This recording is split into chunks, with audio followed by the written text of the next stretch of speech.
Power is something that has sustained civilizations from the beginning of time. But what if that higher power comes through an ancient substance? On tonight's Prime Focus, we look at ayahuasca and a movement by some who claim it is a church and credit it with their salvation.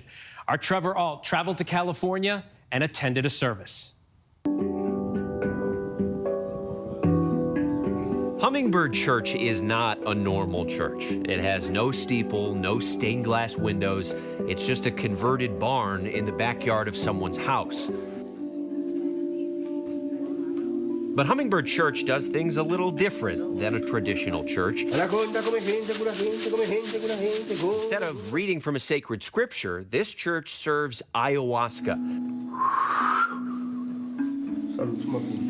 a powerful hallucinogen that can make you see and feel things that aren't actually there. This is a church. You walk in here an atheist, there's a good chance you're walking out a believer in God. And we don't have to tell you anything.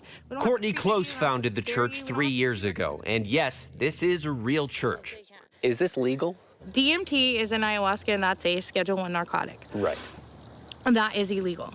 The plants on their own are not illegal. But when brewed together to make ayahuasca is illegal. There have been cases with the Supreme Court that have been won where churches have been allowed the right, and we believe we have that right to do it. And we've been operating out in the open publicly. We know there could potentially be legal consequences for it, but you don't stop practicing your faith because it's illegal. Ayahuasca is made from plants, but it's not for the faint of heart. It contains an extremely potent hallucinogen called DMT, and along with being illegal, it also comes with some risk. It contains an extremely potent hallucinogen called DMT, and along with being illegal, it also comes with some risk. Rarely, it can lead to a life-threatening condition called serotonin syndrome, which causes a wide range of symptoms, including nausea, vomiting, high fevers, facial flushing, tremors, and agitation. People who have taken it say they experience eye-opening, even life-altering visions, some happy, some difficult, but often deeply introspective. Because of this ancient substance has a newfound wave of mainstream acceptance. It does overlap with themes you'd typically hear at a place of worship. And now, almost a third of the U.S. population say they're not affiliated with any religion. People are exploring their faith in unconventional ways. Is religion evolving in America? Oh my goodness. Evolving is a sort of light word to use for what's happening to religion in America. Dr. Serene Jones is the president of Union Theological Seminary in New York City. Do you think the direction maybe moving away from those institutions is overall healthy for humanity? I think it is. I think it is. I think many of the things that are driving religious institutions into the ground are reasons that are legitimate reasons. Can you tell us a little bit about what role maybe mind-altering substances have historically played in religion? Jesus turned water into wine several times in the Christian scriptures. You have the swirling dervishes who dance. You have people who go into trances. You have the snake charmers. I mean, the number of ways in which people have altered consciousness as part of their religious practice is endless.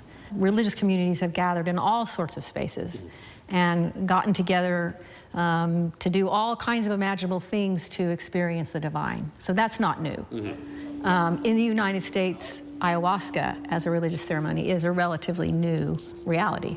But not new globally. The use of substances in indigenous communities is not new globally, and the use of ayahuasca in South America, they can date it at least as far back as 1,000 years, probably longer. I think we need to always be aware of, especially in the United States, as a world empire and as a thoroughly capitalist culture, how easily it is for us to take things from other cultures and turn them into a product that goes onto the market.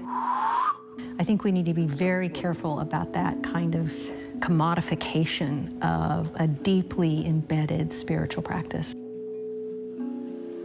Hummingbird Church insists their practice is authentic. They bring in a traditional shaman from Colombia to guide their ceremonies, and they say their goals are simply to help people with what they call medicine. Many of their members did not want to be filmed, some citing the deeply personal experience, but several said ayahuasca has led them to a far deeper understanding of themselves, of the universe, and of their place in it. I saw what a lot of veterans see. I saw a lot of death. I participated.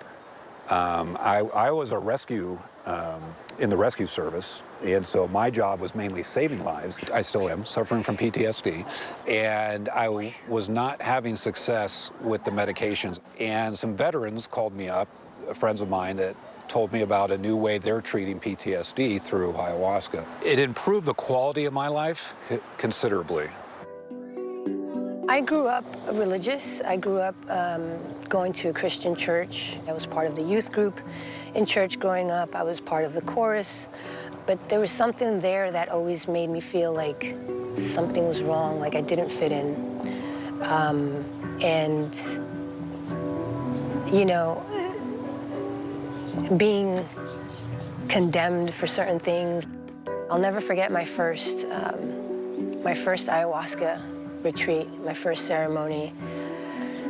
After the purging, I felt this immense, I remember falling to my knees and feeling like there was this white light just shining on me. And it was like this higher love that I felt like I never felt before. To each their own. Our thanks to Trevor Alt for that report.